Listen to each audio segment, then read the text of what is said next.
So let's get right into our official UFC 286 betting preview. Welterweight title, the rubber match on the line in London. Early start in this one, so keep that in mind if you're watching here in North America. I think the main card starts at 5 Eastern our time, so a little bit of a treat for those of us who don't like staying up all hours of the night to watch our fight. So let's start there with the main event, the rubber match. The welterweight title is on the line. Ian and I on separate sides. In this one, the side I'm on, I like Kamaru Usman to get that title back. I'm going to take him to win by decision, coming in at plus 115 in this one. So he was absolutely dominating the last fight. And of course, maybe he lost a little focus there at the end, and he ended up on the other end of a career-defining highlight from Edwards. But up until the biggest outlier of his career, he proved that he is the much better fighter. He outlanded Edwards by 28 significant strikes. He had 5 takedowns, 10 minutes and 36 seconds of octagon control. But like I said, he lost focus. And that's why I think to get this victory on Saturday, he needs to go back to his conservative roots. Colby Covington used to call him Kamaru Snoozman because he was a boring decision machine.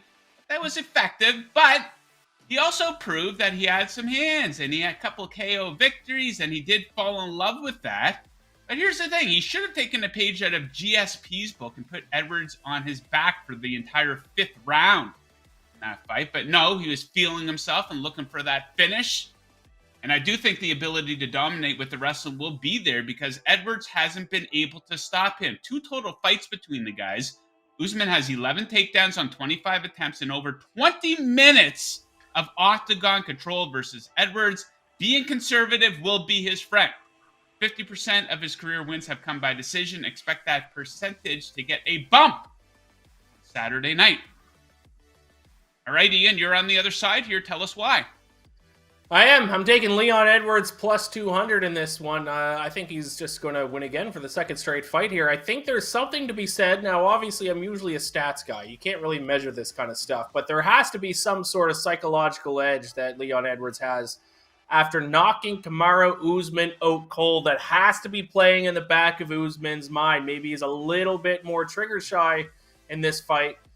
Because he might be just a little bit scared to get knocked out once again. And also, if there is one statistical takeaway to take away from the first fight, it's that Leon Edwards was more accurate. He landed 73% of his significant strikes thrown. Usman only landed 61%.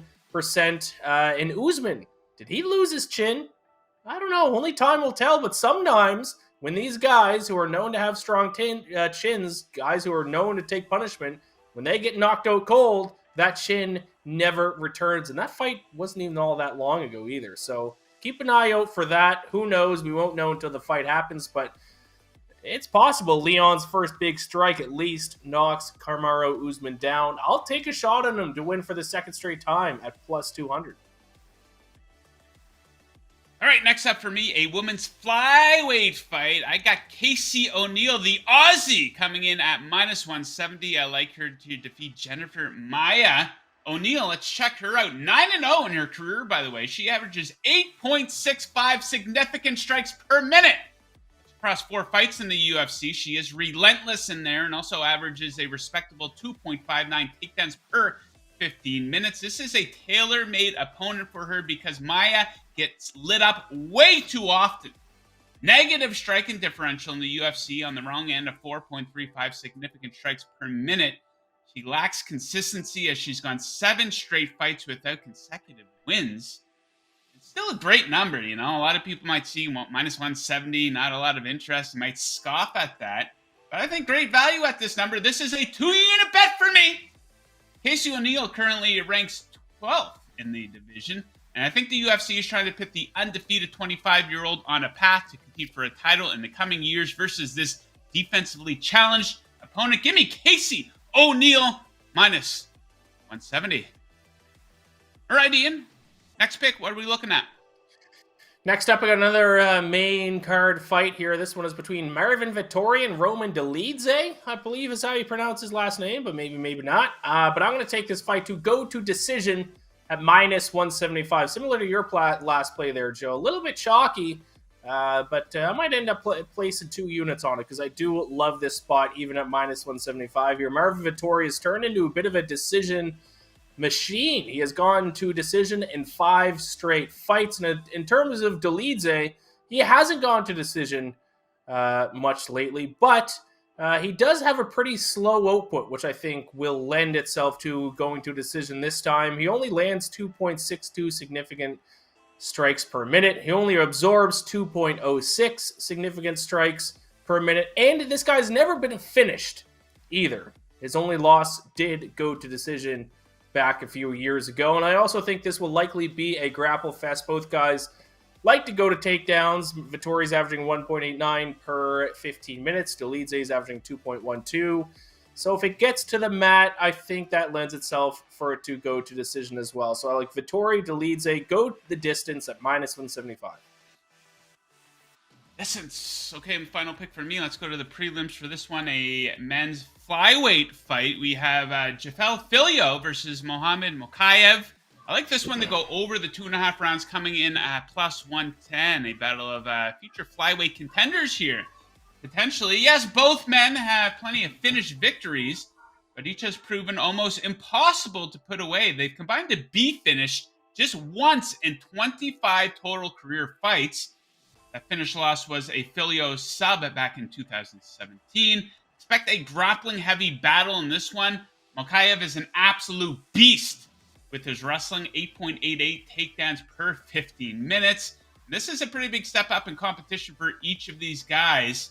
As a result, we could see a lot of time spent on the mat, a lot of time pressed up against the cage. Takedown attempt sequences chew up a lot of clock.